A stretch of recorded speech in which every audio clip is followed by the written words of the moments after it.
Well, hey, it's Monday. Fix and chill. Good evening, gents. Good evening to everyone that's in the chat. There's so many in the chat already. Crumbs. There's like 70 odd comments. So I'm not going to go and read everybody out, but welcome all, everyone. I have invited a few newbies on tonight. Wayne Welly's going to pop in and have a chat with us as well. Scaly Models, I've sent a link. I've sent a link to Nigel, so hopefully he might be able to pop up or pop in. And John Parker as well. I've asked him if he wants to pop in as well. In the Discord, if I think Miss Model is busy again tonight, but if she could pop in, that would be really good. Because the topic tonight, I thought we'll go for a bit of a good. I think it's a good topic to have. Part count. Now, there's so much we could discuss about part count. I'm not going to lie. I kind of shy away from large part count. There's some kits out there that's got that's got basically umpteen parts for interior, and you'll never see them. And sometimes I've built kits, ignored the interior. Sorry, let me turn my phone off.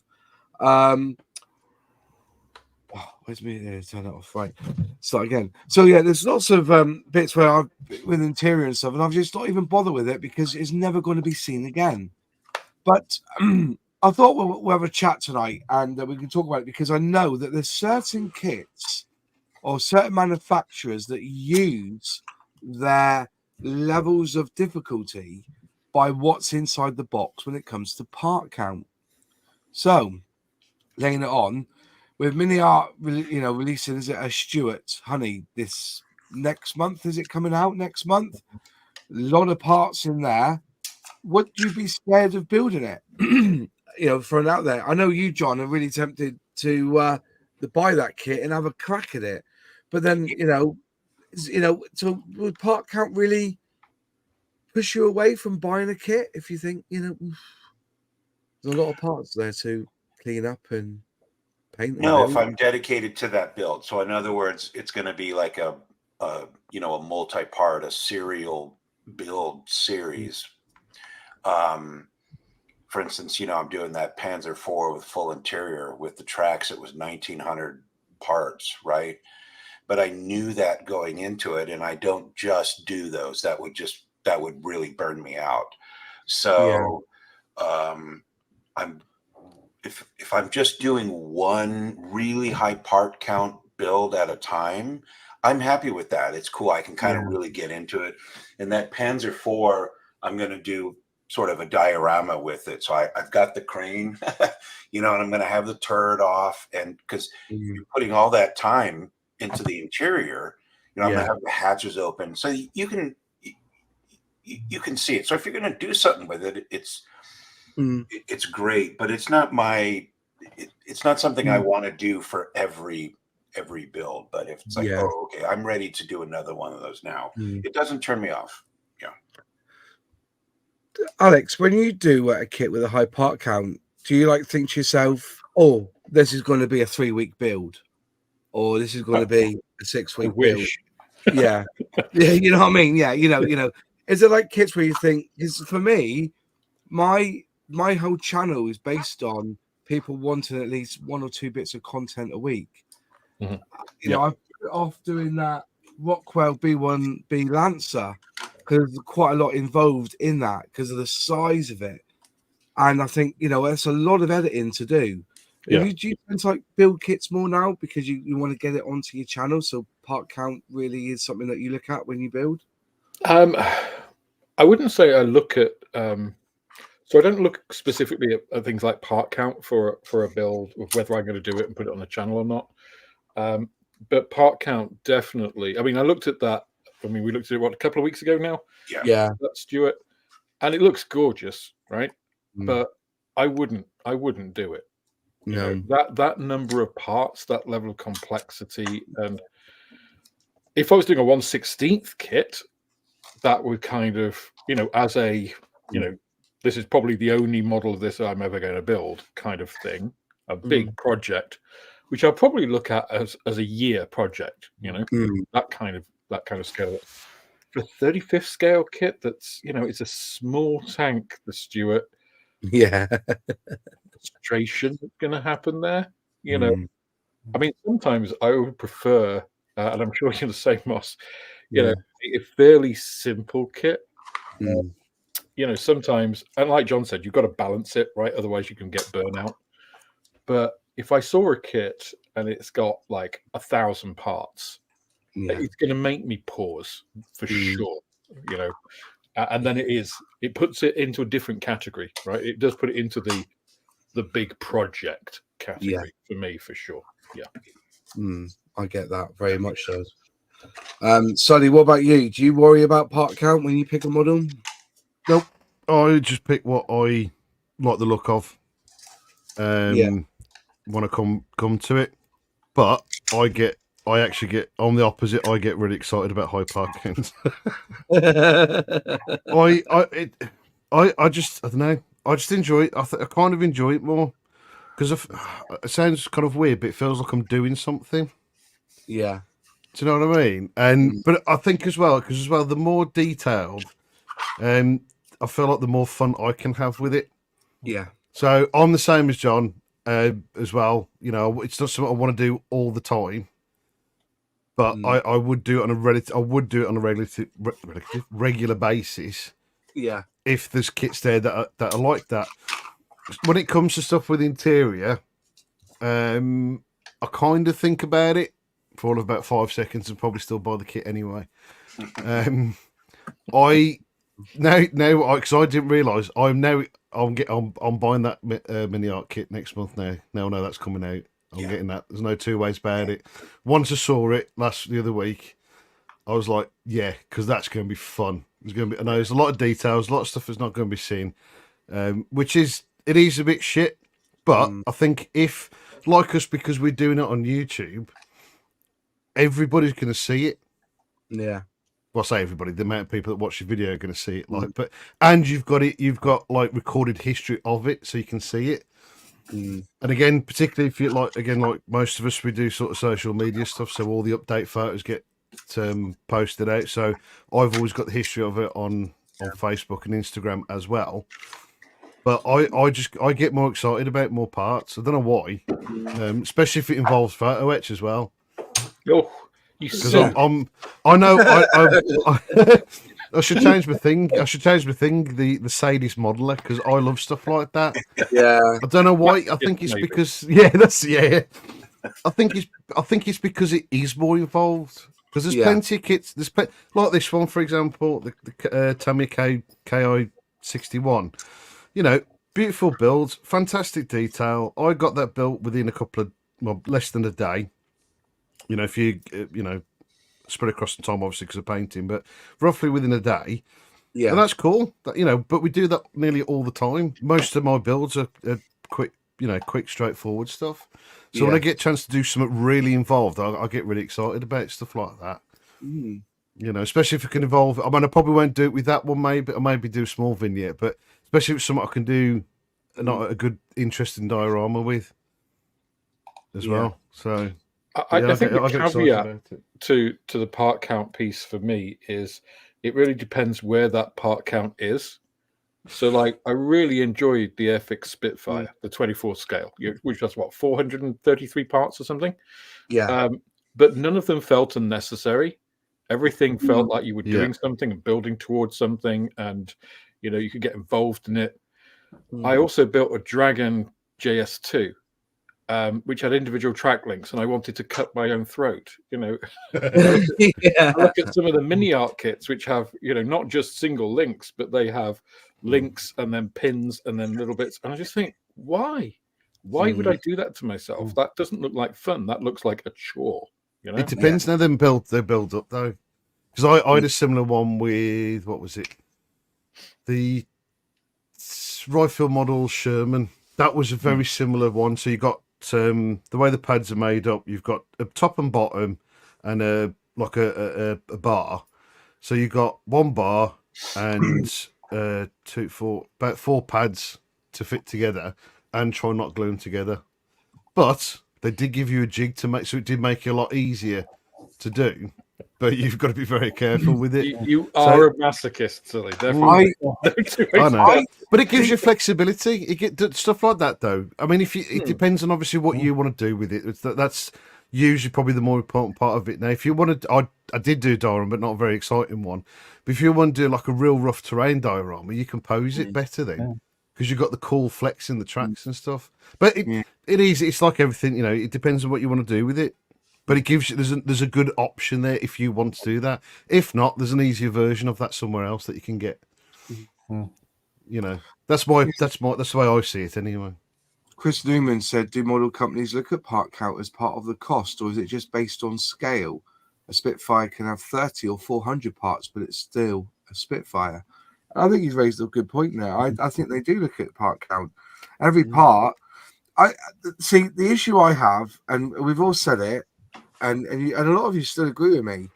Why is it that Mini Art can make something out of 8 parts when you know it could be molded? Yeah, there is that. Yeah, with 3 parts, and that's not just them. ICM do it. There's Gecko. Gecko. Taco. You talk to people. Yeah, you talk to people about the ambulance, for instance. I know it's a point of contention from people that the Gecko one is full of parts, but it's more of a nicer build to build the Airfix one because they've got less parts and it doesn't seem to make any difference. And I think also when it comes to Spitfires again, when you look at the Airfix Spitfire, the 172nd Classic kit to the starter set, once they're put together, can you really see the difference in them, part count wise? You still end up with a very accurate looking and nice looking Spitfire. And as I said, that's one of the things that just put me off doing that Bronco Jeep that I did with Banter. The Banter one. Yeah. Not the Bronco, the Bantam. The engine was made up of 9 parts, and when I put it together, I was thinking, well, you could have done that in 3, or the top, the top end, the bottom end, and then have the fan on the front. That's all you needed. But it was 8 parts, and I was like, this is and the other thing about tracks is that I understand people like to do individual tracks. My argument is this: if you're going to do that, just bag them up, take them off the sprues for us, because the biggest battle is taking them off the sprues and cleaning up each individual one. Yeah, and I think that's why a lot of people don't mind doing link and length with the metal stuff, because it's all individually bagged. And all you got to do is put it together and put a pin in. And I can see the benefits of that. Somebody put down that one of the kits, I think it was the Sherman, and one of them was the Sherman. It's over 1,000 parts just in the tracks alone. So each part would be made up. Get the 1/35 scale Dora railgun. Yeah. Yeah. The extra parts add anything. If they do, then great. Yeah, I think. But then when you don't, but unless you look at an inbox review, you wouldn't know that, because they don't tell you that with ScaleMates, does it? That's one thing you don't see on ScaleMates. Airfix are very good on their website because it tells you how many parts is in it.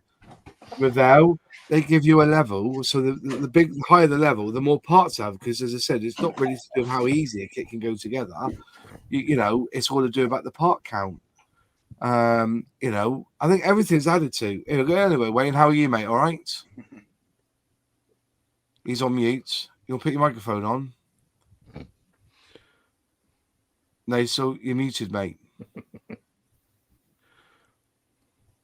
No, you're good now. No microphone, mate. Can't hear you. But it's good to see you, Wayne. It's good to see you, mate. Can't hear you, but it's good to see you. Yeah, we can see. But the more parts does increase the tooling costs. Obviously, it does. There's a lot more. There's a lot more plastic there that they have to spend on material, so it's not just and design. Yep. What about you then, James? Are you somebody who goes for part count or goes for lack of part count when you're building things? Oh, I build things that I like, so that part count doesn't matter. Yeah. Although saying that, I will say that Airfix don't design decor designer is a sadist because they've done stupid amounts of stencils. Yeah. See, I like that as well. Yeah. There is a lot of things wrong with me, I will be honest. Yeah. We'll buy you a GIMP mask, don't worry. Are you speaking now, Wayne? Oh, we got voice from Wayne. Hey. Hey. For some reason he was going through my Elgato capture card. Oh right, fair enough. That's easy done. You must, as a man who likes a Bismarck, you must like a lot of high part count when you build your kits. Being a boat builder. Well, I've only built the 1200 one yet. I still haven't touched the 350 or the 700 scale one yet. But which one would out of the two? Which one would you do first, the 350 or the 700? The 700. But then I also did have that motorized one from that show, so I got another one to add. But it doesn't give you a scale on that. But I think that's a 700. Yeah, but you don't really worry about part count then when you build models. When it's unnecessary, I'm a bit like, what's the point? Yeah, I get that. Fenris, you don't really worry about part count, do you? Not at all, No. because I tend to just like to build what like the subject more than anything else. Subject first, then manufacturer, then maybe part age, then part count. Maybe it's kind of my order of consideration. But partially too because at least for me it feels like part count doesn't. It's not the full story of the part count, if that makes any sense. Like, because we said before, how often is it a matter of are they just adding extra bits that do stuff or don't do stuff? But also, is it excess weapons so you now have the decision of what you want to put on your kit? Is the kit giving you different options for wheels up and wheels down so you have two sets of landing gear? Is it giving you option parts so that way you can build it from this year, or is it, so you can do it as a -A or a -B or, whatever the case. So I feel like part count, it's part of the picture, but it's not actually the full picture to part count. If that makes sense. Well, that's the Gannett's a prime example of that, isn't it? Yeah. You've got enough parts in that Gannet box to do 1 in 5/8 of another, of another bird, All you really need is another fuselage, really, isn't it? And you're pretty much done, because you could do one with landing legs, with wings out, wings folded, and have one with the, gearing up, gearing down. All you really need is the extra fuselage parts, really, and some canopy. But and you've an entire sprue of weapons. Yeah. An entire sprue, which I reckon you'll probably see people buying that kit for those weapons to put on other planes. The reason I also brought up part count was that I went to Bovington Scale Model Show on Sunday. Airfix was there, Dale was there. He was there for the 2 days, and he had the models like that Chinook. The Chinook looks fantastic. It's when you put it, we had it next to the Sea King, the 148 Sea King, and between them, there's not a lot in it between the two sizes. If you see what I mean, that is going to be it's going to be a big kit. That 172nd Bravo November is going to be lovely. Really am looking forward to getting that. But I saw a lot of Rubicon models. I've got one here, haven't I, somewhere? They're the little ones, isn't it? Yeah, 156. Yeah. I saw a lot of cash being traded for these kits, and I think that because they go in for I believe it. I wish Luke was on tonight, but he's working. I would have they're for the gamers, aren't they? They don't care about it. They just want to get it built quick, bolt action. But straight in, and then you can get on with the painting. Yeah. I also think that that's where 3D resin print's going to get involved, because I went to the 3D Gizmo stand, and that Dingo car was there again, and that is my next when I've think when I want to get going and get some, I'm going to buy one of those dingoes off him, and that's a very low part count as well because most of it's all 3D printed on that kit. And I was wondering whether that's another sway onto, there's definitely a niche in the market where people don't want to spend the time, doing complete builds. And the thing is that when you talk to people who do a lot of part count, they like the fact that it's all designed as sub assemblies. So when you build the Sea King, it's all like sub assembly together, isn't it? Yeah. And you can add and take away, and so you could build up a sub assembly like the Spitfire 1/24 scale, Mark Or the 9. ME410. Pardon, sorry. Or the ME410 because that's got sub. That's a lot of sub assembly. Yeah, so you can paint and build. So maybe that's the future of the scale modeling is that with the, to build them in sections and put it together and then finish off with one big spray job. But that's why I was talking about part count is this the way things are going now, that people are more interested in the actual painting and finishing off the model than the actual build itself. The challenge is to get to a place where you can do what Sully does with his and weather it and get it ready, get it finished. Yeah, I think some of that I think some of the historical part with parts count, trying to not use part as much, is before like 80s onwards, I guess. You needed more parts to get more detail because of the limitations of the molding. So if you wanted to make a seat look more detailed, you had to make it more pieces. And that was the case for a long time, and mini art are kind of the logical extension of that. But I think, as you mentioned, Ross, 3D printing kind of turns on its head because you can get extreme detail in a single part. So you can print a wheel which has all of the spokes on it for a wire wheel, for instance. So you don't need to have a 58 part wheel that's a nightmare to assemble. You just get one little piece, you trim it off, you sand it, and then you've got all that detail. But you haven't had to piss about doing all of the cleanup. So, and before, I guess, like the 90s onwards, it was resin parts, photo etch. That's where you got your detail from, so base kit didn't necessarily need to have that. So I think the parts count almost bloat.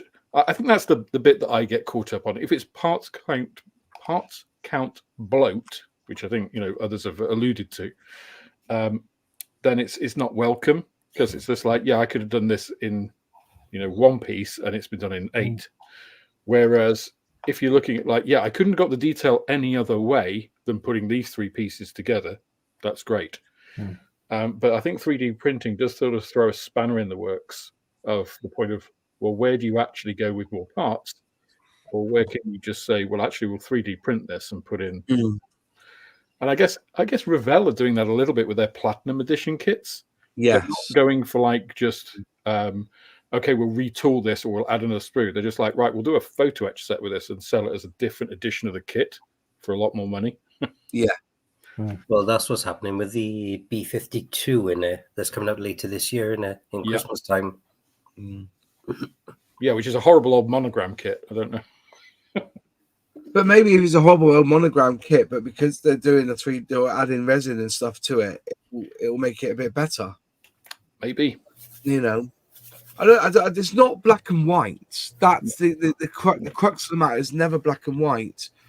People have complained about the Qatari Spitfires because they've reduced the part count by molding more details into the fuselage size. Yeah, but with that, the moldings are very good in that Spitfire. I think some of the complaints also come from the fact that it's £100 and they don't include an engine. So I don't think it's just about the reduction of parts count. I totally buy that. I've got it up there, and I look at it every so often and think, what, the 1/32 scale.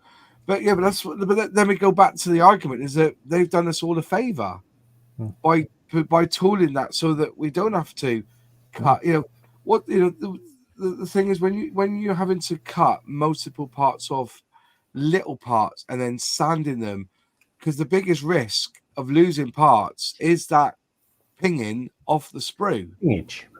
So you're giving less to the carpet monster when they've done that in a kit than having it all separate. You know, some people are really into the assembly, right? So the word comes up, but you know, you have folks that are assemblers, and so you were just talking about sort of the other side of it, where you have folks that they're not assemblers, they're the painters and the weatherers and that kind of stuff. So you do have folks, and that's what they're into. I don't view it as derogatory at all. It's just they're assemblers. That's what they enjoy doing.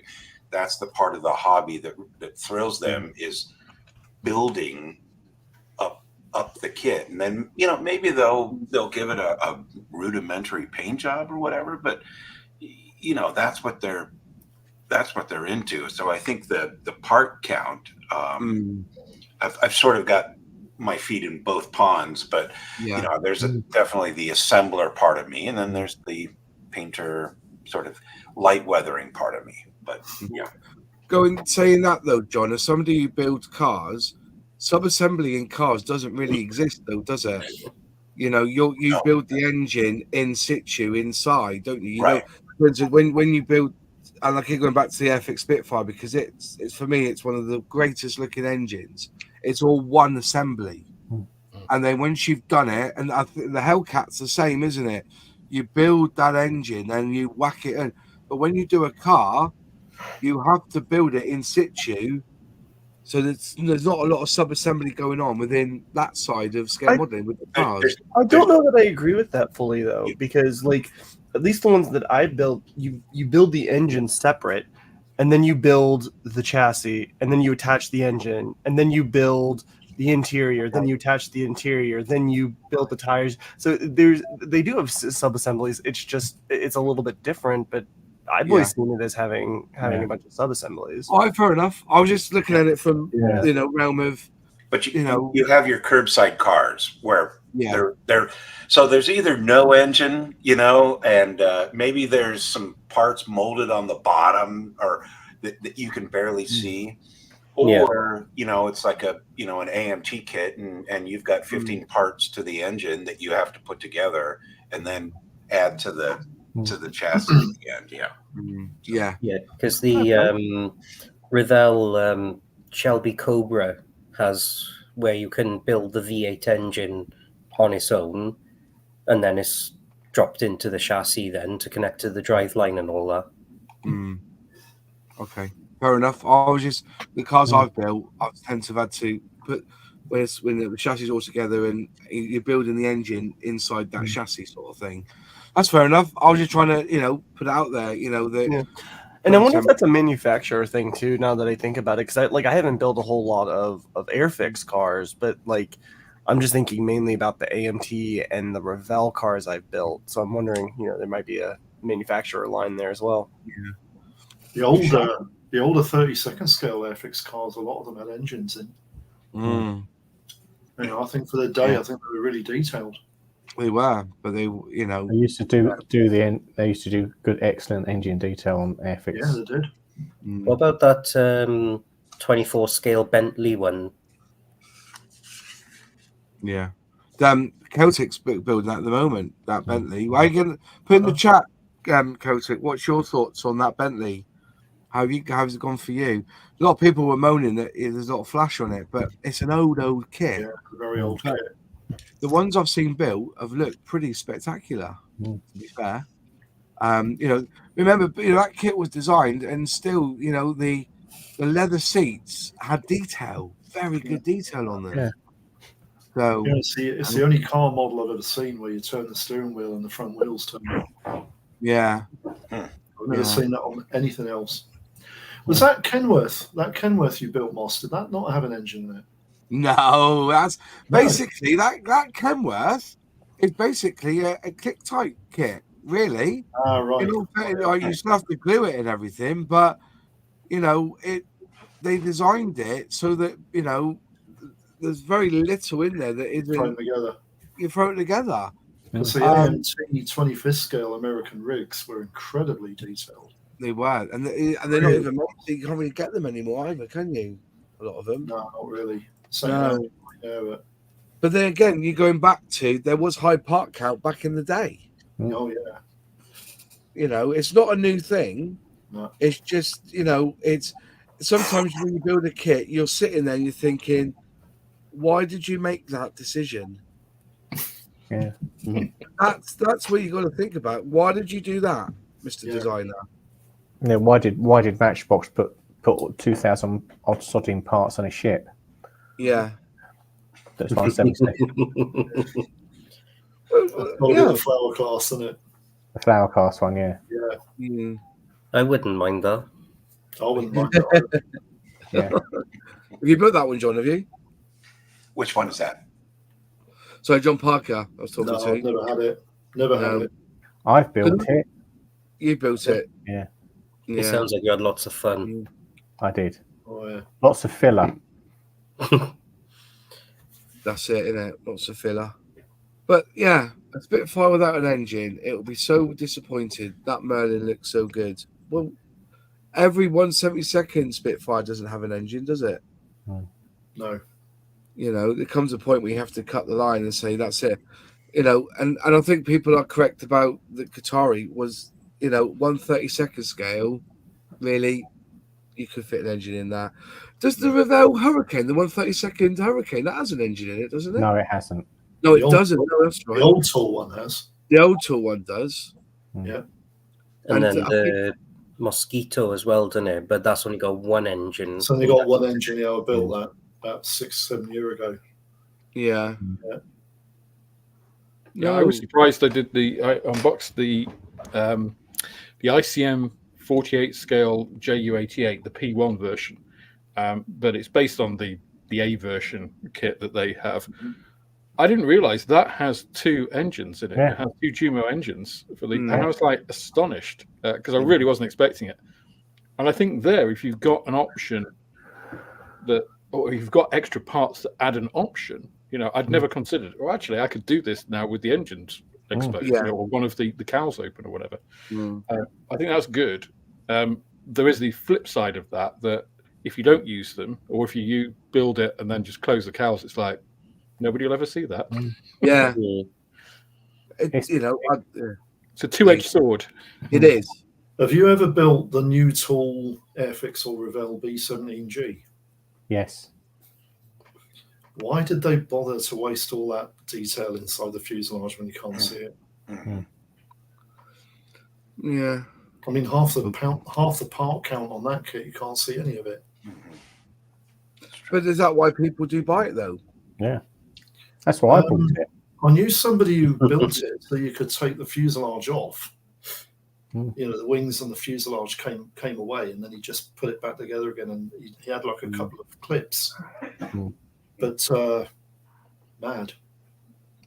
What? Which is the latest vintage classic that's coming out this year? The 124th. Is it the P51D? P51D Mustang. Yeah. That has an engine in it, doesn't it? Oh yeah. All the 24 scale aircraft had engines in. Yeah. Some of them were a bit rough. Oh, yeah. Well, we're having this debate because it's, you know, I said today, you know, people are chunnering at the fact that the 1/24th scale Mosquito is selling for about £180 to £200 at the shows.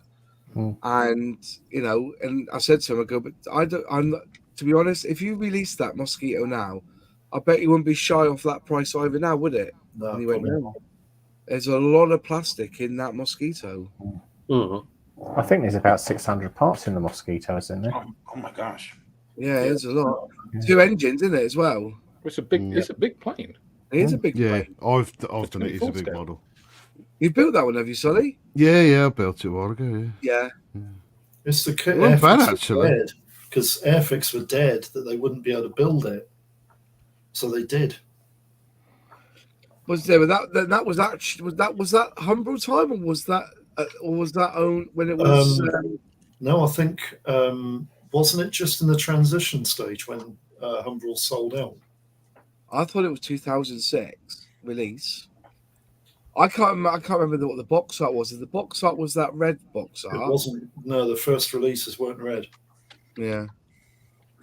Kosik's just said the Bentley is full of flash, takes a lot of sanding, a lot of fettling. I have done loads of scratch building on mine. It's taken about 2 years on and off, but I have enjoyed building it.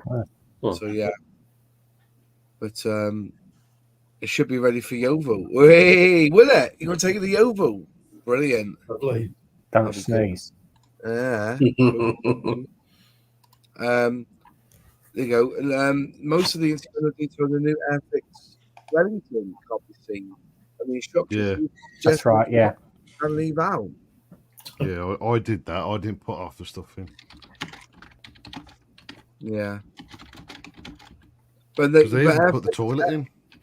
Well, yeah. Well, Airfix have never released kits with one side clear plastic. No, but I found out the reason why they don't do that. It has to be a separate tool. Oh. If you did a clear, of course it has. Yeah, of course you it has. have to have it as smooth as a mirror. Yeah. He said that at the Seeking Day, didn't he? He said that it has to be 2010, was it? So 2010. 2010. Oh wow. Whoa. I've seen people do. It was an Airfix. It is an Airfix original then. Yeah. Oh yeah, it's an Airfix original. So it was in that blue box then, in that red box. I think the original tooling was released not in a red box. I think it came out in some of the boxes they were trying to get rid of during the transition. But it's one of the biggest boxes I've ever seen Airfix produce. Yeah, the one they got on scale is was the attack on, was it the Amiens prison? Right. And that is a red box, but I don't know whether that's the original one. Yeah. But yeah, that mosquito. As I said, it's something that, you know. Oh, by the way, I got hold of a TSR at the weekend as well. Did you? Yeah. I saw one on eBay being sold for 35 quid. I was going to text you. Yeah, I bought mine for 35. Did you? It might have been the same one I was looking at. The 172nd ones at Bovington are going for around 68 to 75 quid. And this guy gave me one sealed, and he said, "Go on and give us a price." And I said, "I don't know." I said, "You make me an offer." He said 35. I said, "Here you go. Here's me credit card." Cool. Didn't even wipe the snot out of my nose. Just give it. Here's me card. I have heard that you'll have some fun putting the fuselage arms together on that. Yeah. Well, Zinzan just did a. They banana, don't they? Yeah. He just did a walk. Zinzan just posted a walk around video. He went to the air museum, some air museum. I know you have several of them. I don't know if it's Cosford or I think it's Cosford. There's one at Cosford, isn't there? Cosford, and he does a full. He just posted it, I think, this weekend. Where he does a full walk around of the video showing you all the stuff and talks about all these details. It was really interesting. So, yeah. Yours is hanging up off the roof. Your Lightning too. Your E Lightning. So yours is hanging off the roof, isn't it? It's upright, isn't it? Yeah. What a crap place to put it, mate. You can't take pictures of it.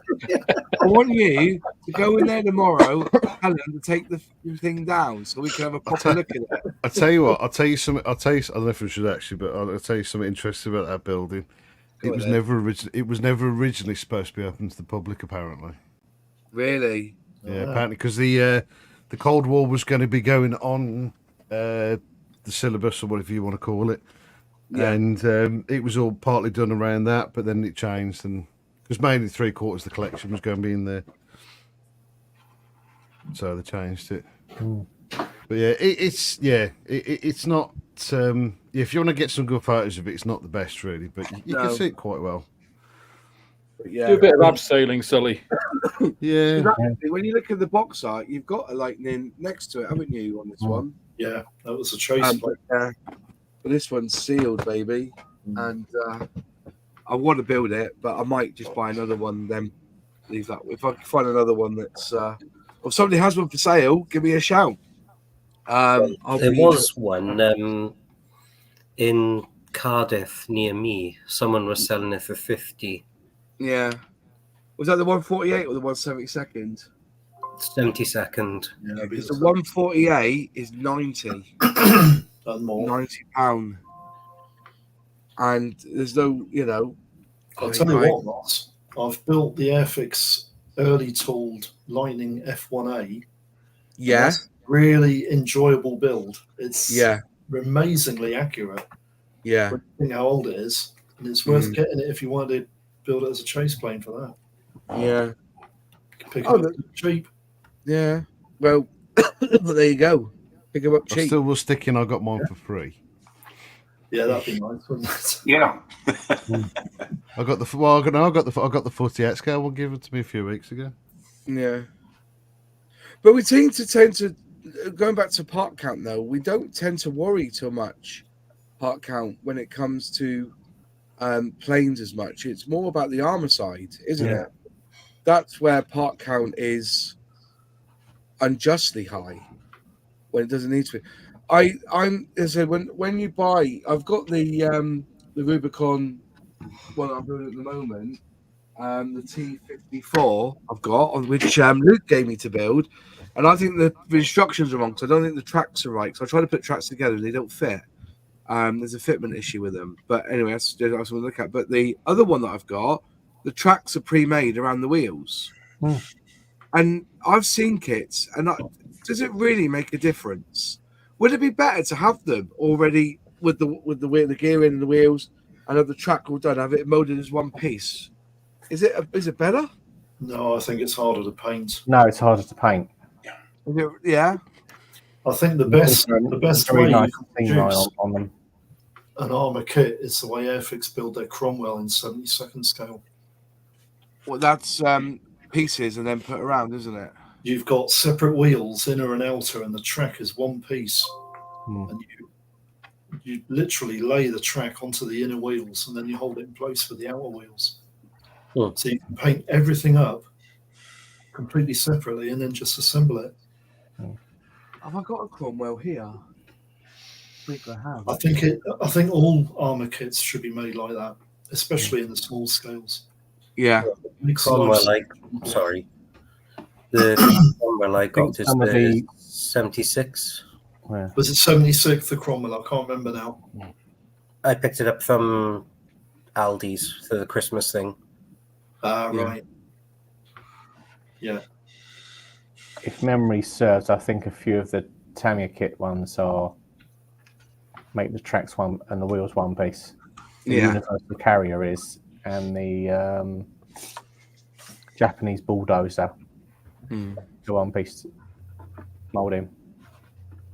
I built a JS3 once where the tracks were all one piece. Nightmare. Terrible to paint. Well, the Airfix one? No, it wasn't an Airfix kit. It was ICM or something. Rodan, it might have been Rodan. It was something like that. It was a long, long, long time ago. Yeah. It's it as I said, that's where the part count really hits more, is with the armor side of it.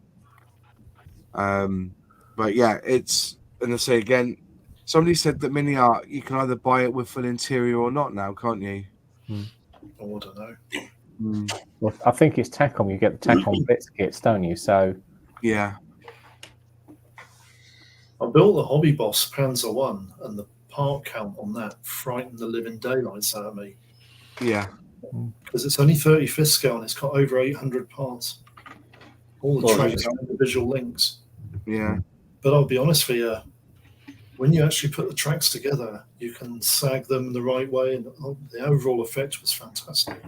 Yeah. $200. That's £100. That is poor price. Yeah, because Australian is 51 pence at the moment to the pound. Is that? Yeah, it's 50. Yes, I'm looking at Outlaw Paints at the moment.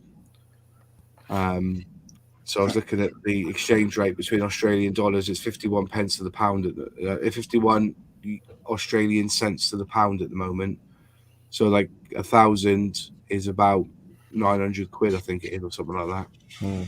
But it's a lot of money, and there's no guarantee, when FX are going to re-release it. If they do it at all. If they do it at all. I was waiting for you to buy that.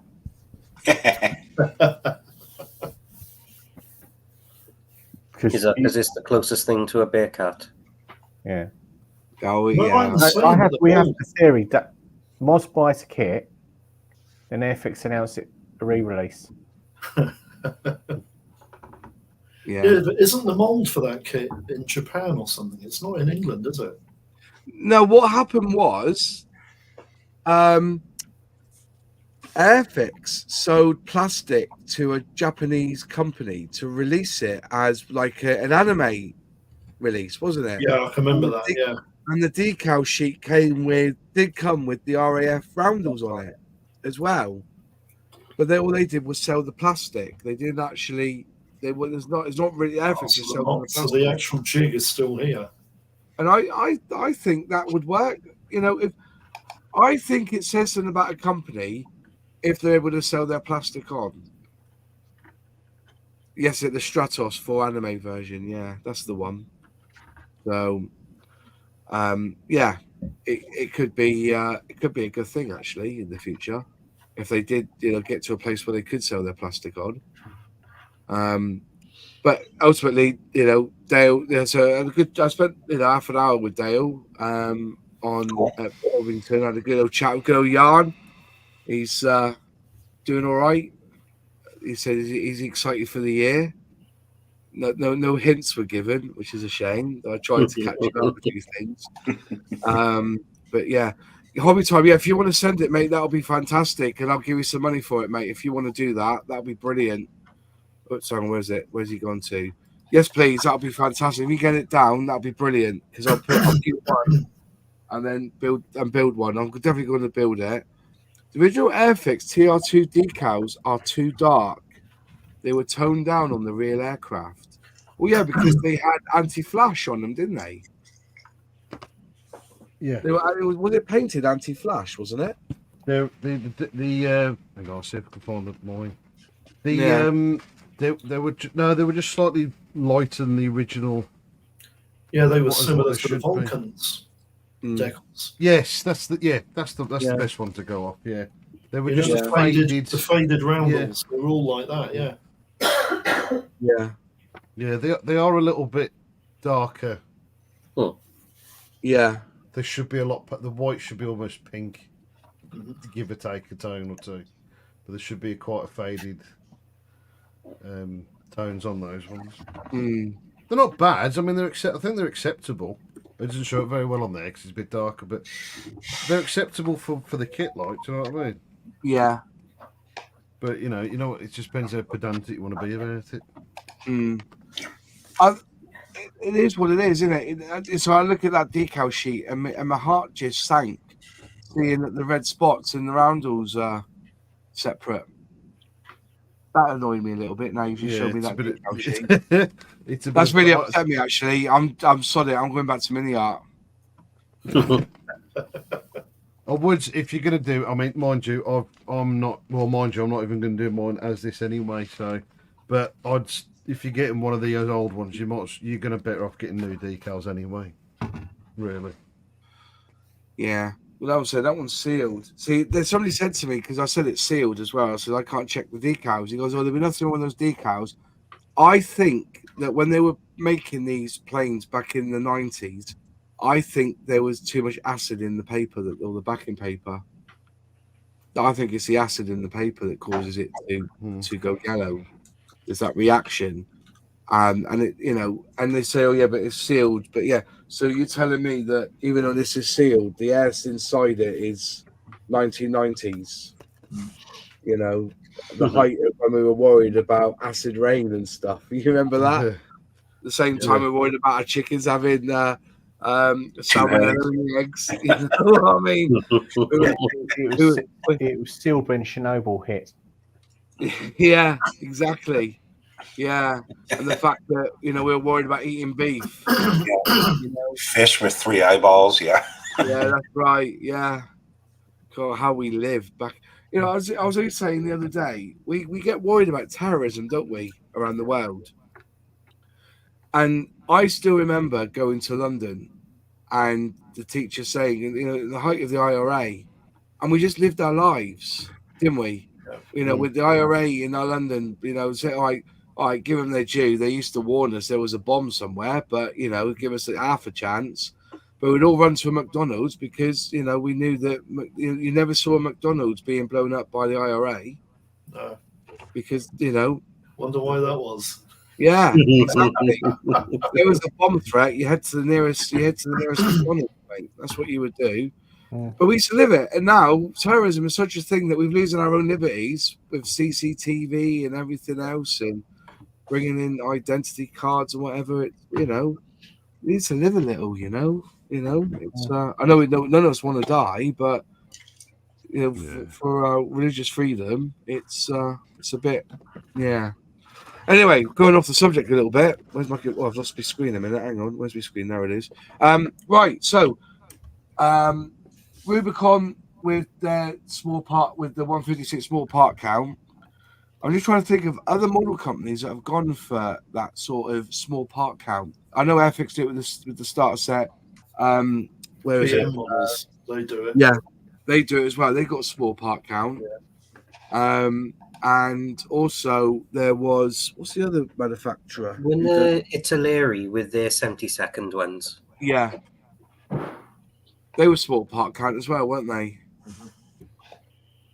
But if you can mold it into the actual thing, that would be the answer, wouldn't it? As I said, I just put it out there. I just find myself when I see a kit and open it up and there's like 25 sprues in it, I end up putting it back in the box and shelving it. It's lazy, have you ever seen a Humbrol Harrier T4? No, is that a bad one? Is it? There's only 15 parts in it. Really? Yeah. Well, the vintage classic Antarctic was a very small part count in that, wasn't there? Yeah, probably 26. Well, there's no cockpit detail or nothing, is there? Did that kit still have the landing gear options? Yeah, all three gear, all three. All the three different gears are still in it. Yeah, because I used the skis on mine. Yeah. I used the skis. And actually, that was a really interesting design because the wings fitted to the glass. That's right. On the canopy glass. Same so you spray the middle bit black. Yeah. So, yeah. Yeah, the Lysander was like that as well. That's a good kit. I enjoy building Lysander. But anyway. Right, so let's talk about part count. Anybody built a kit this week or started a kit this week they're enjoying it at the moment? I've got two. You got two. What are you building at the moment then, Sonny? I'm regretting the one at the moment. Well, fighting with the one. So I'm fighting with this Bren because I bought some upgrade tracks and I'm already looking at bombs to know what to upgrade tracks for it. Because these are an absolute arse. Because there's no decent locating pins for these two bogies for it to go. Okay. These the length tracks, and they're just shit. So I'm just looking at getting some 3D printed ones which are one piece. Yeah. This is going to get completely painted in some right arse about face. So I'm doing all the interiors one paint. So none of this is glued. The bodies, none of it's glued together at the moment. I'm giving up on them tracks now. So sod that. What manufacturer is it, mate? Tamiya. The Bren itself's Tamiya. The tracks are. I don't even know how you pronounce this one. Those. Is she? I don't know. Don't know how you pronounce those, but those ones anyway. Riker, is it? RIIC. Oh, it's an R. Yeah. It's an R. Yeah. I've heard of them. Yeah, it's just very fiddly. They're nice. They look great and everything. I mean the bogies bit up quite nice, and they're quite nicely detailed. Yeah. But there's just no decent locating for it to fit on here. I'm just giving up. Because there's no proper location there for it. Because that's what I've done is I've cut the original lug off the Tamiya one to fill that gap, and I've drilled a small hole for that tiny nipple. It don't sit properly anyway. Does it slip? Sometimes if you lick it, yeah. But it's just, I mean, they're nice. They're really nice tracks. They look better than the rubber ones. Yeah. I mean, that is it, yeah. So that's them, and that's the rubber ones. I mean, which are you going for? Because it ain't them bastards. No. Yeah, so it's been a bit of an arse, but like I says, I've got this all built up, so it's in. You know, what are you going to do with that one then, Sully? I'm just really simple with this one. I was going to make a nice tiny little vignette for it, just enough, a little bit outside the model itself. Yeah. Nothing. I'm not going to go mental with that one. It's just a nice simple. I want to do a few simple ones because I've got a big one that it's going to be quite a bit involved with. So I want to do a few straightforward ones, and then. That's it. That said, I'm doing this one, which I've got to paint the model for. Wow. So good luck. Yeah, that's Tamiya, that one as well, isn't it? Yeah. Yeah. Tamiya one. That's lovely. That is that the Tony? Yes. Yeah. Absolutely. I'll tell you, it's a stunning kit. I saw James from LPG do it a while ago, and I've wanted to do it ever since. So this is one of two models, probably. I wouldn't say ever, but definitely recent times that I'm actually doing the box art for. Yeah. Because I very rarely do a box art. I'll always do one of the other ones or get something completely different altogether for it. So I've just got a few bits. All this is all matte. So far, none of this is decal. So the band down the side, all the roundels. All decal, yeah. All that's all painted. It's all masked. I've had about 5 masking sessions on this. Really? So I had one for the blue banding, one for the roundels, top and bottom sides, the tail, the nose, and the identification bands at the front. Yeah. And the walkway mark. Well, those sort of like walkway markings. Then I'm going to mask some of this back off again because I don't trust myself to get overspray on any of that to do all that modelling. Yeah. Fair enough. Right, well, you on that. It's a lot of work, isn't it? The A-clad finish is really nice on that, isn't it? Is it Alclad, is it? No. Is it Alclad or is it just silver? It's Tamiya. Tamiya It's flat Tamiya. silver. Yeah. Flat alley, sorry. Yeah. Yeah, it's Nice a and lot. simple. Yeah. They reckon don't buy the new Alclad if it's being bottled by Ammo by Mig now, don't they? They reckon it's not the same. Yes, I've heard that. I've never used Alclad, to be honest with you. I've always But meant it's to get ammo, some, but innit? never done it. It's an ammo, innit? So Yeah. 2 weeks to dry before you put another coat on, innit? Yeah, see, with this most of this was done in about. Well, I know once I'd done. I think those. I masked everything off and then did those, so I could get most of that done in a couple of hours. Well, painting was not masking it, obviously, because it took forever. Yeah. But like painting, once I'd done one, I could pretty much do with the other one within about an hour, or less than that, actually, in some cases. What colour did you use for the etch on that? The interior colour. Oh, 2 seconds. I think it was dark yellow. Hang on. The Tamiya yellow. Yeah. Yeah. I thought Alclad was an enamel paint, not a lacquer paint, is it? I thought it was enamel. Alclad. I'm not sure. I thought it was enamel. Alclad is very lacquer, and actually it's a really, really hot lacquer. It's got the paint to solvent ratio is it's really high. So it's one of the hottest paints you can use, that Alclad. John, it was that one. Oh yeah. Oh yeah, it's Tamiya. Dark yellow, and it's really thick because it's really old and there's not much left in it. It's really gunked it up a little bit, and I need to use it again to do the wheelbase on the bottom because I've got to be painting the same colour, so that's going to be fun as well. I built the Airfix Zero a few years ago, the new tool one, and the etch on that is a weird Asia sort of blue colour, isn't it? Oh, the metallic blue. It's like a weird metallic blue. Yeah, really weird. I had to mix it up. Nice. It's a nice colour. I've got the Tamiya specific version for that. 'Cause did another one. Oh, that was for a Zero. It's a beautiful colour. I was thinking, what else can I use it on? Because I only bought it for that. Never seen it on anything else. No. On the Raiden, I think you can use it. Yeah. On Because Tamiya's Raiden. the Airfix Kate, I did the interior on that in aluminium. It was all Bobby Times just said the same. Always use Alclad, great stuff. The new stuff is naff. So is it an enamel lacquer then? Because I'm sure it's enamel. No, it's. That's right, Dutch Dave. It's okay. Right. Okay. Well, I thought it was. I did have the set here. Here you go. Alclad 2. It's on the bottle. Yeah. So, all right, hold on. I've got.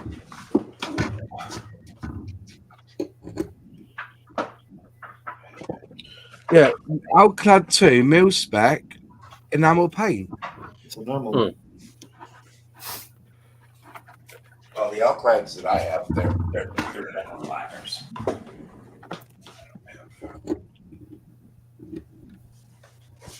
But look at the, Yeah.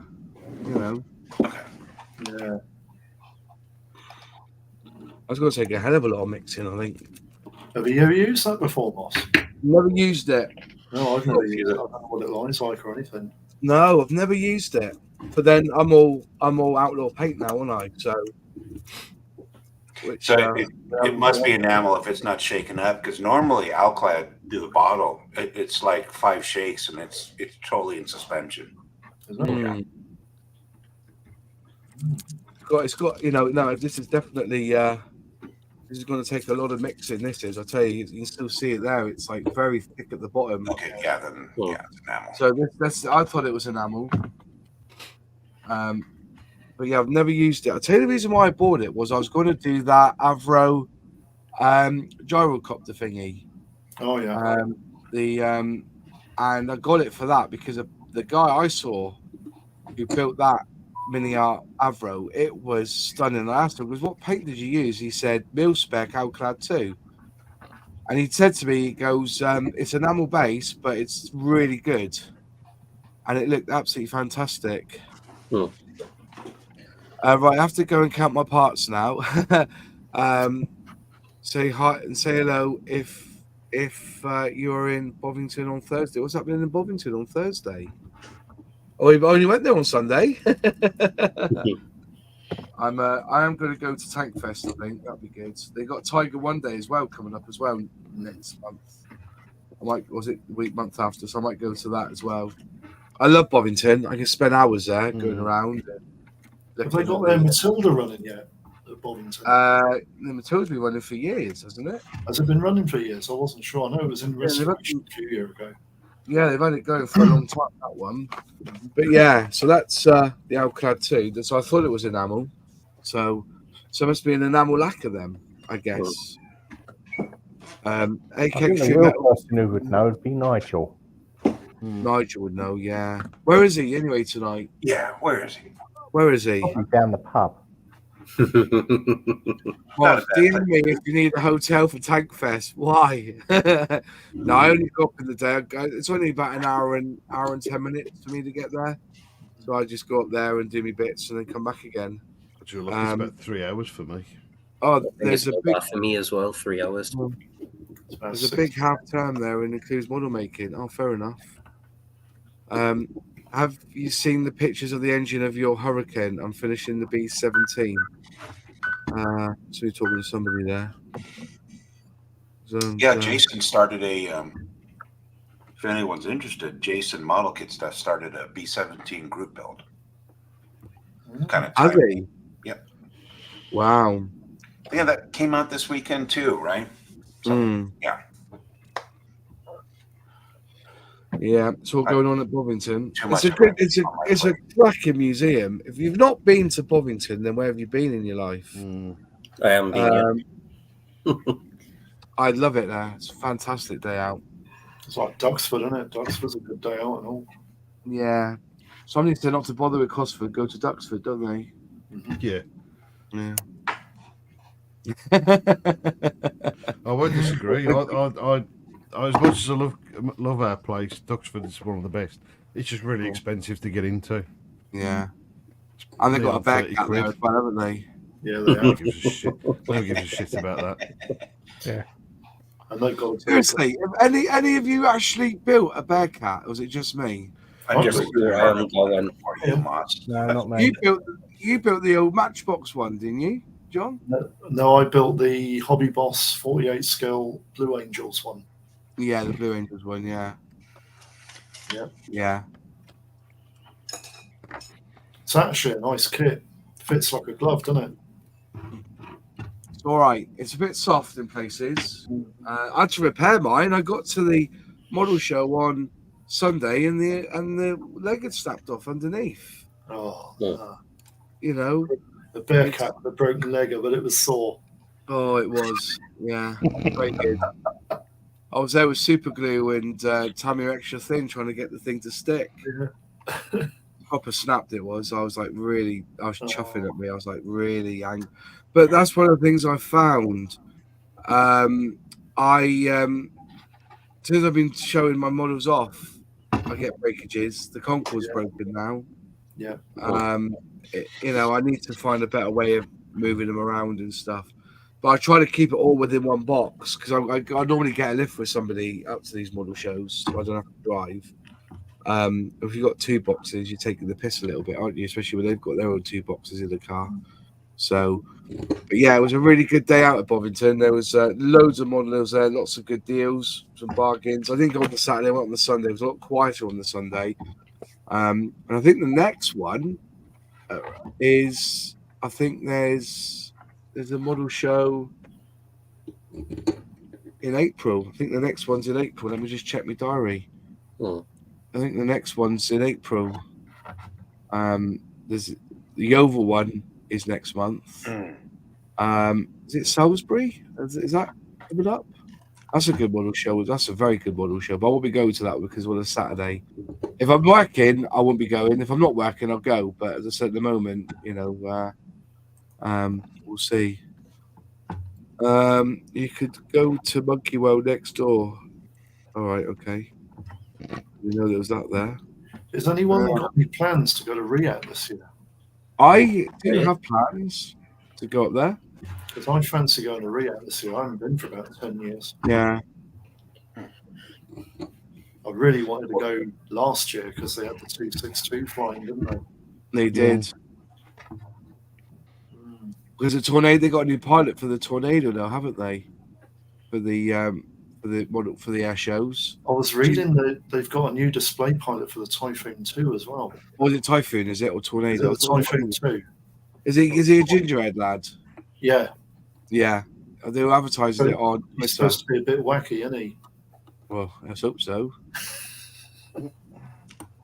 Yeah. Yeah, I'm actually going to Riyadh. Yeah. I haven't really got much else to say, really. The park camp debate's gone absolutely crap. I thought we'd get 2 hours out of that one. It's only done an hour. Was anyone ever had a kit that's got a really high part count and it's frightened the living daylights out, and then when they finish building it, they wonder what they were worried about? I've got a Chevrolet a Chevrolet C60 breakdown truck from IBG models. That's quite high in the old part count. IBGs go together nice. Pardon, sorry? They go together really nicely. IBM kits. Yeah. I did a Scavel Pioneer and it was one of the best kits I've made, vehicle-wise. It'd be interesting if we see any of the Thunder models hitting our workbenches this year, because apparently they're making a comeback, aren't they, this year? They do a couple of good scammels, don't they? Yeah, Nigel was. I don't know if you ever finished, but Nigel's working one looked absolutely stunning. Yeah, I keep meaning to get my hands on one. Actually, it's just one of the things. I'll see something else instead. But I do intend to do one. Yeah, they do look pretty mint.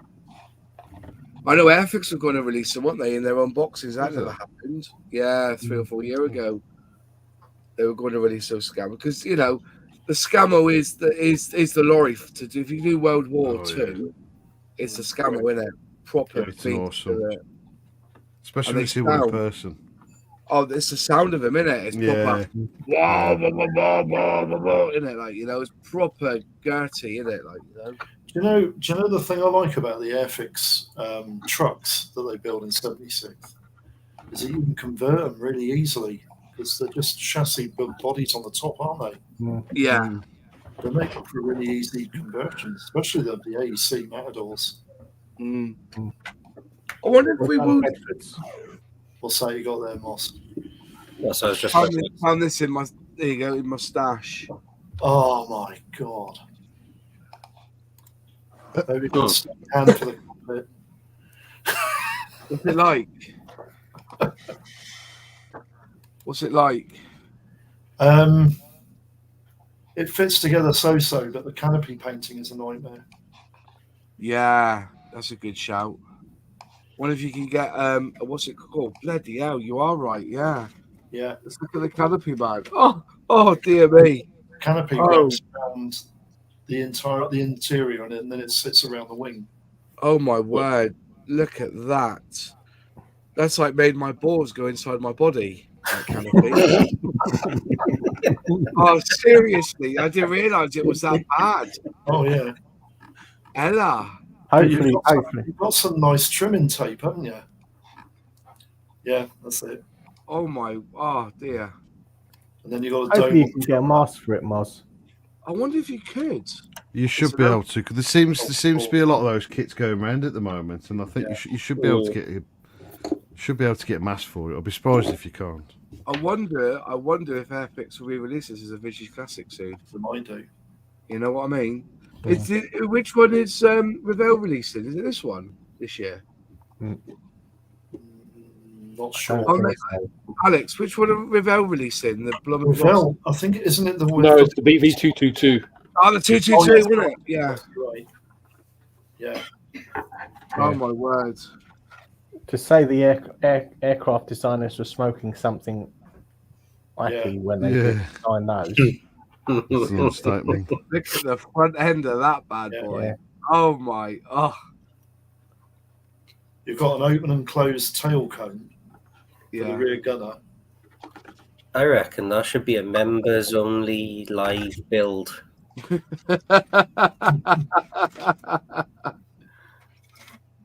Oh my word! Yeah. If you did a group build on that, I wonder how many entrants you'd have.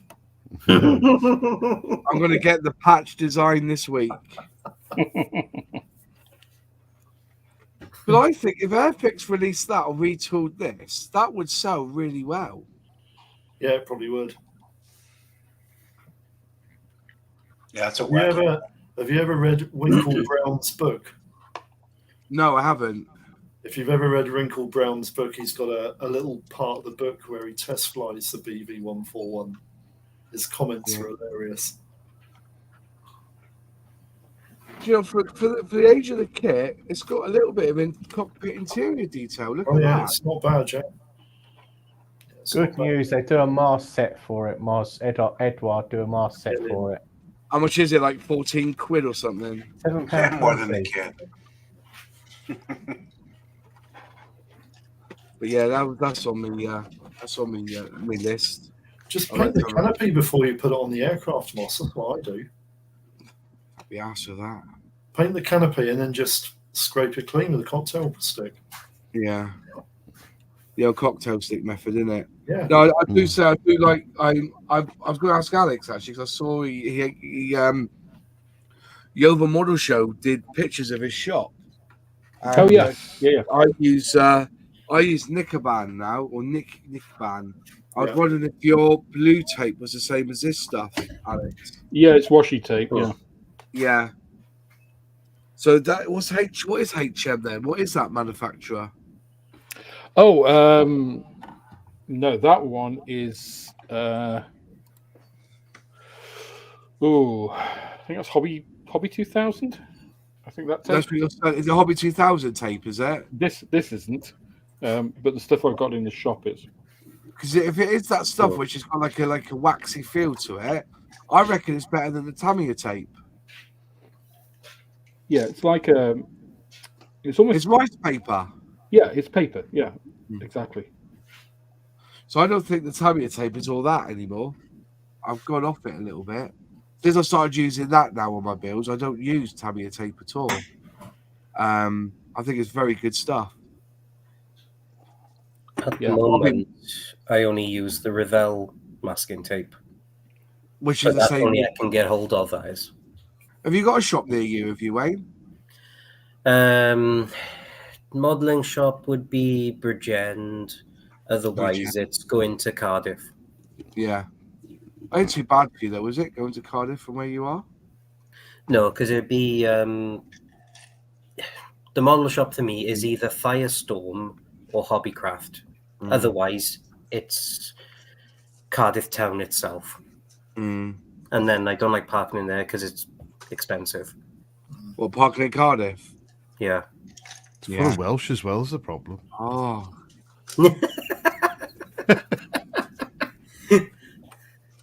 Not wrong with the Welsh? What are you saying? Especially if he gets nicked for speeding.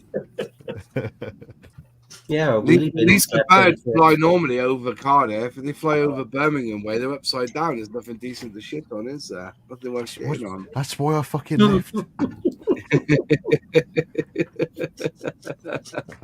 We'll be back in 2 seconds. It's tea time. The canopy does look fun. It's going to be a nightmare, that, isn't it? I didn't realise the canopy was that bad. Yeah, you'll have some fun with that. I mean, there's a lot of glass in that, isn't there? Yeah, a lot of glass. I think Hobby Plus do a one full slate scale version of it. Do they?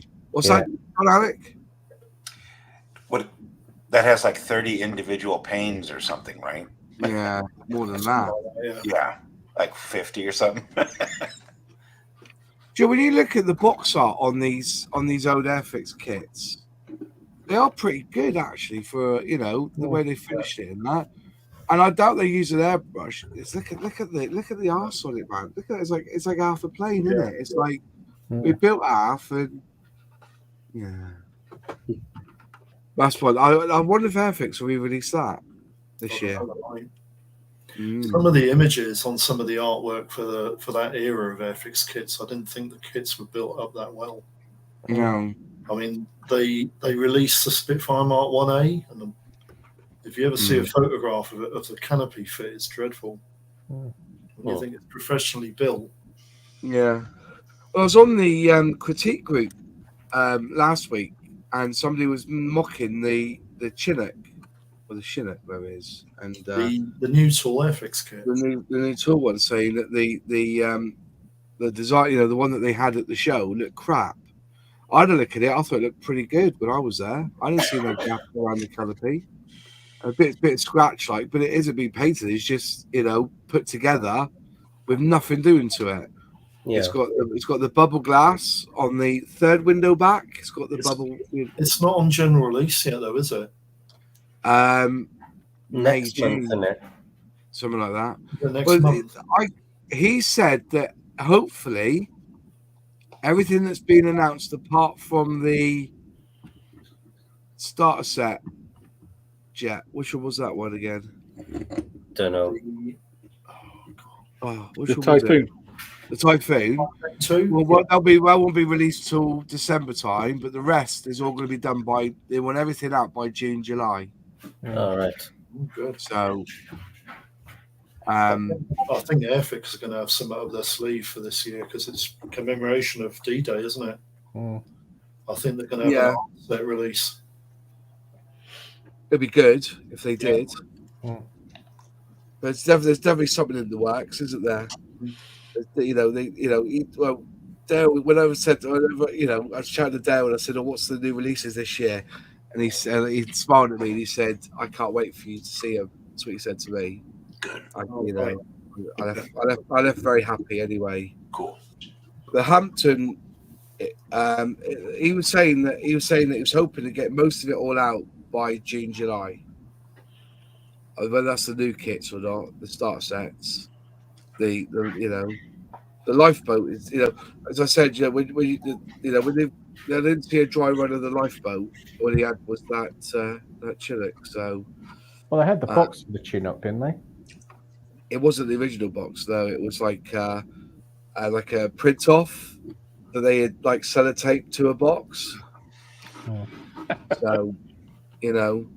Does But I anyone think that build the FX Hamden? Hardy is good, isn't it? The one I built was made out of Indian plastic, and it was bloody awful to work with.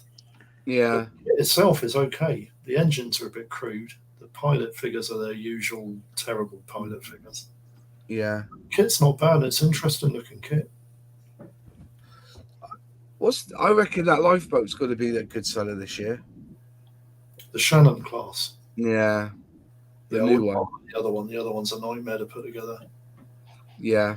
See, that was another one that was released around the time of the takeover. I remember they did a gift set, didn't they, with the Sea-King? They it did. was like a diorama set with the Sea-King and the Devon class lifeboat. But the new Sea-King's better, though, isn't it? That was every second. That was the old Sea-King, though, wasn't it? The original Sea-King they had with that kit was the old S61 tooling kit from the early 60s. And I think James has got the new tool. Haven't you got the new tool, the yellow Sea-King? I believe it's the 2016 tooling. Yeah, it is. Yeah. Which Chris designed at the same, Chris designed that from 148. Yeah. I can't wait for them to bring out the 148 with a yellow scheme. Yeah, that's the one I want to do for that Sea-King. You want to use that yellow. Yeah, he wants to use the yellow, doesn't he? No outlaw in anger. One coat, mate. One coat. See, Moss is like Nunu. Nunu likes pink. Moss likes yellow. I like yellow. Yellow's good. Yellow is a good colour. Yeah. Well, even in Airfix, if you look at Airfix Model World magazine, like James from Spruebox gave them a yellow to try, and it blew them out the water. They said it's the best yellow they've ever used. So, it's well, we'll see. I've seen a 48 scale Anson in yellow. That was really impressive. Where was that to? What, his model show? It was online. Somebody had a video of it, and they were putting it on their channel, and it looked really impressive. 48 scale Airfix Anson. Hugh Gordon said the Aaron class was tricky, but built to a cracking model. Looking forward to the 7 class. Looking forward. No, the Aaron one. That is the 7 class, isn't it? Isn't the Aaron life? Isn't the Aaron 7 class? Yeah, it's the same. The Aaron 7 class. Yeah, same. And because I have got it here. Get it down. Here you go. There it is. There. Yeah, that's it. That's the one. 60 pence. But there's the sprues. Plastic, isn't it? All in one bag. Yeah. Yeah. And it's But even on the first page, you cut to the waterline. You can cut it with the waterline, can't you? They give you the option. Yeah. Or you can leave it and put it as on a thing. But yeah, it's I haven't got time to build it. I really haven't. I'll see. Auction it off. Auction it off, yeah. They're worth now. What are they worth now? This is an old tooling, so it won't be worth as much as the new one, will it? Well, it's probably worth more because it will be crisper molds. Right. Yeah. So how much do you say you paid for that one? Yeah, the molds will be way better. I think I paid 50 quid for that. Will be way better. I think I paid 50 quid for it. I've always said this in my inbox reviews. I've always said that if you buy an older tool kit, you'll get crisper molds. If you buy a newer tool kit, you'll get better decals. Yeah. So what you need to do is buy both and then sell the older decals with a newer tool kit. Yeah. You get the best of both worlds. I mean, I remember building the Revel repop of the Heinkel HE115 from Matchbox. Yeah. It's a really interesting kit. Fits together like a glove, like all Matchbox kits do, but it wouldn't have been anything like the finish I had if it wasn't with those Revel decals. Yeah. I think that's what I'm saying. A lot of the decals, it's the one that goes, isn't it? It's the, you buy these old kits. When I built that Frog Hotspur glider kit, and I was painting it up, dipped the decals in the water. As soon as I put my brush, they just went to powder and died. Was it a Frog kit or a Novo kit? Novo kit. Yeah, the decals and Novo kits do that. They went to powder. Yeah, as soon as you touch them, they just disintegrate into a million bits. Disintegrate. Yeah, they all do. Absolutely. I was devastated. Mm-hmm. So you pre-order that one for $36.49. So if somebody wants it for 30 quid, there it is.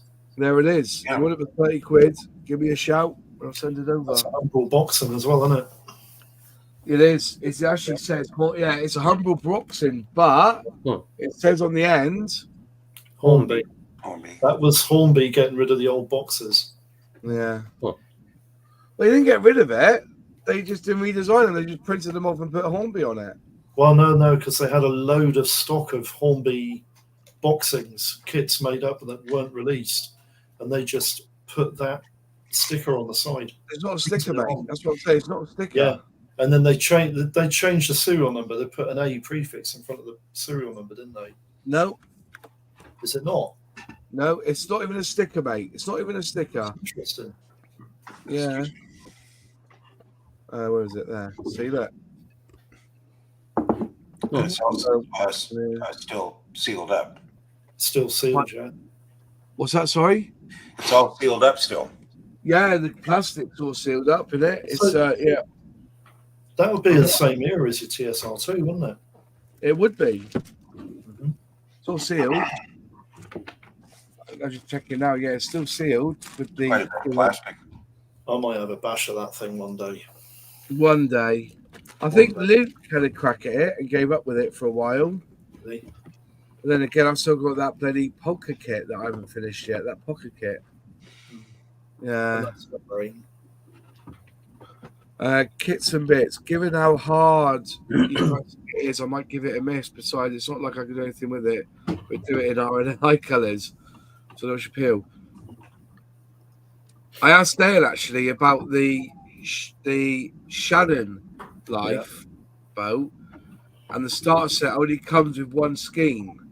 But he said he did have plans to release it with a decal sheet, so you can put any number on it that you like. So if you live in Exmouth, where they've got one, you could put the Exmouth numbers on it. Yeah, I think that's what the plan is. Is that like your Coast Guard, the RNLI? No, no. So the Coast Guard, HM Coast Guard are those who look after the coast. Yeah. And then the Coast Guard talk to charities like the Royal National Lifeboat Institution. Oh, okay. What's the other one? There's all different brands, basically. RNLI is very, very big in this country. It's like the one, if you get lost at sea, or if you need to pick it up from trying to get over from France, RNLI are the guys that do it. They do have the mountaineering, people who go off the cliffs. There's a lot of that side of it as well. So if you get fall off a cliff, they'll call there's the Dartmoor Rescue or the Cliff Rescue guys. They're another charity. But yeah, the RNLI is the number one. But Coast Guard is paid for by Her Majesty. That's why it's called HM Coast Guard. Got it. His Majesty's Coast Guard. So, but yeah, I can't wait to get the new lifeboat and build that one. That's definitely on my list to do this year. Try and get that done within a week or so. Yeah. I think it would be good for Ethics to release HMS Warspite as well. Do you reckon? Well, HMS Warspite was a ship that fired the first shell on D-Day. They've got that as a Rigid Classic. Could they do it as a Rigid Classic? Yeah, they do it. Oh. I'd like to see them release it this year as a D-Day commemorative release. Yeah. HM Coast Guard have Cliff Rescue. Okay, I thought there was a charity that does. There's Mountain Rescue as well, isn't there? Mountain Rescue, Dartmoor Rescue, Exmouth Rescue. There's the Peaks, isn't there? You know, Lake District Rescue. Yeah, but basically the Coast Guard is that. Graham Hutton went to Southwest Model Show type with us weekend. Absolutely brilliant. My first model show. It was a good time there, mate. I enjoyed it there. I went on the Sunday. It was really good. Lots of models there. So if you went by ISCA Scale Model Show, my models were there. There was only 3 of us there, actually. So the majority of the models was me and Tim's on that day. So if you saw ISCAs, most of them were a lot of them were my kits and Tim's kits. You may have seen a TARDIS there, and one of the modelers built a TARDIS out of resin, and Star Wars. Do you know Tim Hedworth, Moss? No. He lives down your way. People say that, right? Do you know how far I live? You know, Somerset, Devon, Cornwall. You know, I think he lives near Yeovil. Land's End is like a 4 or 5 hour drive. I think he lives near Yeovil. Oh, he lives near you. It's in the other state, but Yeah, Yeovil's in Dorset. Yeovil's in Dorset. Yeah, Yeovil's about 40 minutes from me. Yeovil, I think, is about an hour and a half from me. Where's that? Sorry, Wayne. I think Yeovil's about an hour and a half for me. You gonna go to it this year? Yeah. Depends.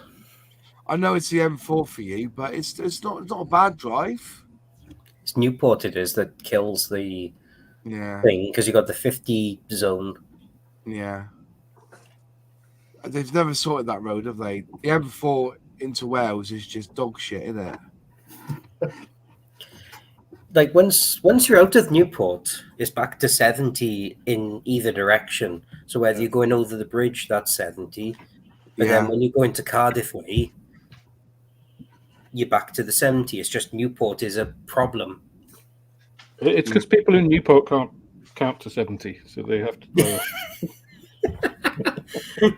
They were saying it's due to emissions, but is that what it is? Oh, they don't smell that bad. Come on. I know it's in Somerset. I was just saying, Bovington's in Dorset. You got Yeovil in Somerset. You know, it was down your way. The West Country is like people foreign parts to me. From Cheltenham all the way down to Cheltenham all the way down to what's it called? Cornwall, isn't it? Yeah, Land's End. I spent a nice couple of weeks in Rossilly. That was nice. Rossilly. Yeah, it was nice down there. It's like when I went to because my mum was Welsh, and we used to go to Barry, and I went there about 5 years ago to have a look, and the the ride with the horses, what do they call it? Yeah. The horses had no heads and stuff like that. It was like proper dive now. Yeah, Barry has gone downhill. It's not Barry Bados anymore. It's not Barry. No. Even the Scots don't go there anymore. They end up back at Blackpool now. Blackpool's far enough. Barry Paul, that's where it is. Do you know what I had a truck driver say to me once? He said, "Do you know what the best thing to come out of Wales is?" I said, "No." He goes, "The M4." I do like Wales. I think it's a lovely county. Yeah, I mean, lovely county, Wales. I spent a couple of weeks down, as I said, in Rossett. Well, it was all over the Mumbles. It was really nice. Loved it. Yeah. Do the RNLI and the other emergency services, do they all train and work together when required? Yeah, fire service, RNLI, they all work together. Yeah, when there's certain things. If they do everything, including lifeguards now. So if you go to certain beaches that are RNLI, between the flags, they're there to, they're like how Baywatch, basically. I think you could say. They're like how Baywatch without the bikinis and the blonde hair. The mankini. A lot of the blokes there have got blonde hair, surfers, isn't it? Like, you know. So my mate got a camper van, an old-fashioned Volkswagen camper van, and he put surfboards on top. He's never surfed in his life, but he said if you go to Cornwall, you get more respect if you go in a camper van which has got surfboards bolted on. He doesn't surf, but he said he's able to get into more places because he looked cool because his camper van has got surfboards on. Does he get stuck on the hills going to into Cornwall though? Some hills. Well, isn't it surfing capital of the UK, Cornwall? Yeah. Run to the Sun was massive back in the day. Was it? Yeah. Brian Wimmer, be careful what you say. I live in Blackpool now. Fair enough. I've been Blackpool a few times because Exeter City used to play Fleetwood up there quite a bit back in the day. When you go down on the tram, you see the Fisherman's Friend factory there, don't you? Mm. You know, in Fleetwood. Yeah. Do you suck on a Fisherman's Friend, Moss? I like a Fisherman's Friend, I do. I used to cut out the fishing boat and make it a tattoo on my arm. You're so rude, James. I don't know why you're on it. James, you're funny. Yeah. Everyone has their cross to bear. Blackpool's a great. I enjoy it. I got my first tattoo in Blackpool. It's got my first tattoo. Loads of tattooists. Is that if lost, please return to? Yeah, it was the case there. That I got my first in Boston. My first. Your first tattoo in Boston, is it? Because of B, yeah. Fair enough. Any questions in the chat, folks? If you want to chuck them in, and we'll answer them as best we can. If anyone has any advice. Tiger, yeah, shut up. Doing all right now. We've brought some players in now. We're going up the table now. We're nearly close to relegation zone. Now we're back in the middle of the pack now. But Alex, your F-15 is looking fantastic. I've been working on mine a lot too, so that's looking great, dude. I think he's overweathered it. It's only no, he's masking it to do the camo. Right. I'm joking. He's trying to give Sully a run for his money on weathering it. That's looking fantastic, man. Can you send some of that tape to Moss when you finish with that? I think he's going to need it for that BB. I think he's going to need more than tape. So Alex, you've got the two-colored tape, the dark blue and the light blue. Are you going to sequentially? You're going to paint and then take off one or the other? Yeah, I am that stupid. Yeah. No, that's. So I color coded it. I don't have any white, so this is like for the white areas, and this is for the sort of Soviet aircraft blue. Okay. Everything else is great. Okay. So what scheme have you done for that one then, Alex? I've done. There's a splinter camo, like a Russian splinter camo that the aggressor squadrons use. Yeah, there is. Okay. It's the 57th and the 65th, I think. And they have them sort of done up in mock Soviet splinter schemes. Okay. Cool. Sounds like fun. It sounded like a good idea before I started masking. And now I'm not so sure. So you've done that, but when I've done Splinter, I've done it all over the one colour, then masked off and then sprayed on top of that. You're doing it a different way, aren't you? Yeah, because I've done all the pre-shading. I don't want to lose it with doing like the grey over it and then... Oh, I see, yeah. I get that. Yeah, I see that, yeah. But yeah, I am doubting my sanity now, definitely. I was going to say, surely just a Flory wash would have sorted that, like, you know. Wash your mouth out. Hey Moz, have you heard about the Blackburn Beverly? I would love that as an FX kit. Oh yeah. Who wouldn't want a Blackburn Beverly? But don't worry, there's one coming. Cool, wish.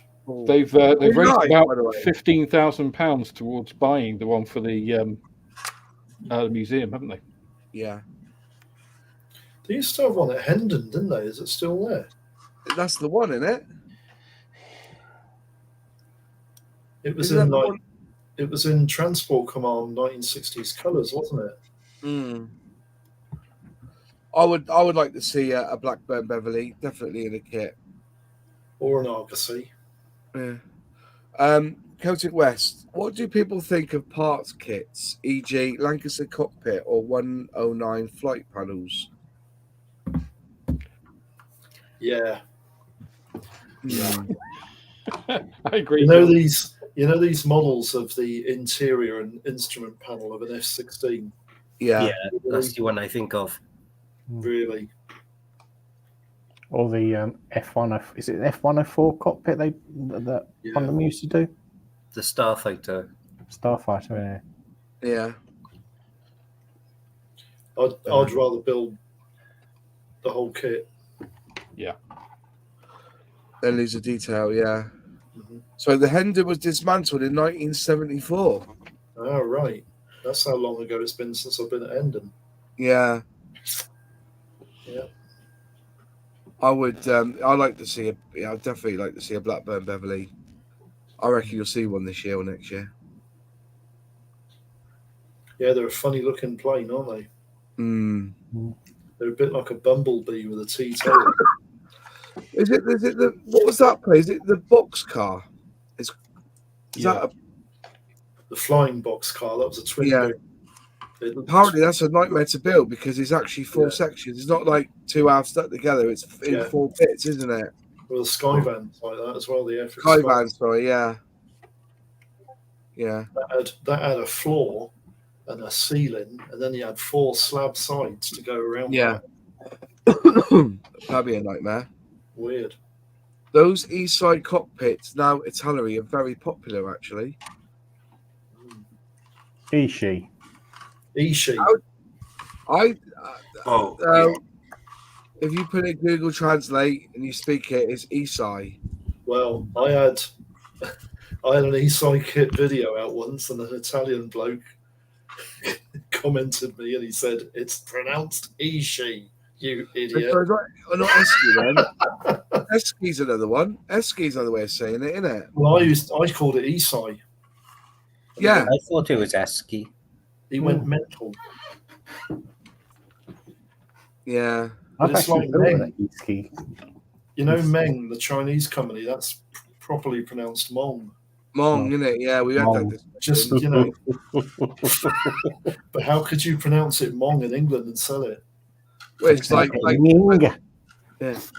it's like the country of Phuket, isn't it?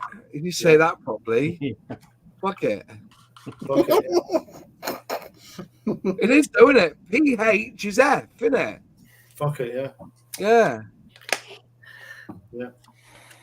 Yeah. Oh, I've always got something else going through my mind, but I don't want to say it. Sorry. Ishai. I think there's all different ways you can say it.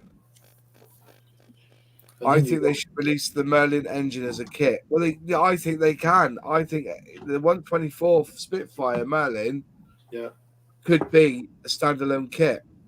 Absolutely. Or even if you included the cockpit inside with the seat.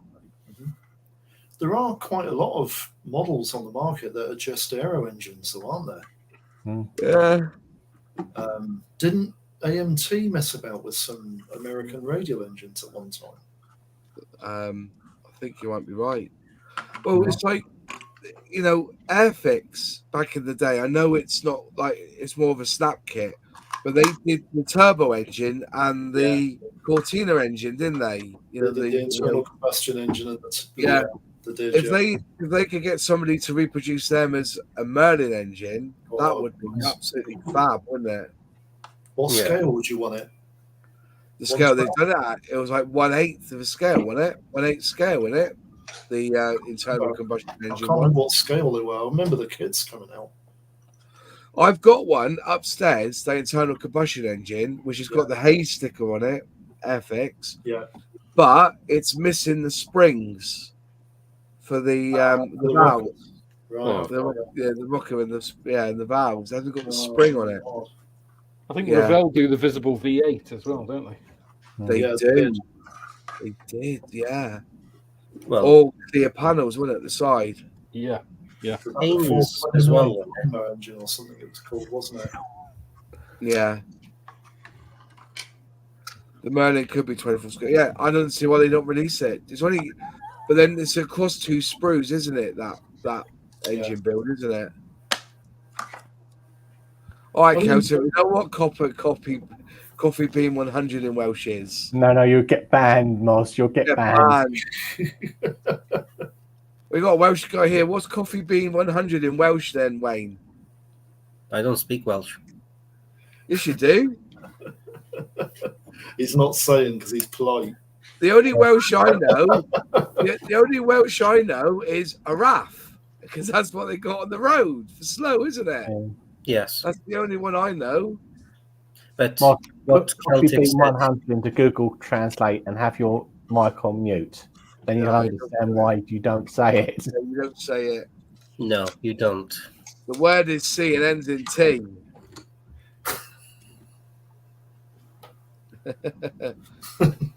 We're just thinking of fitting the Merlin in a 1/24 scale car kit.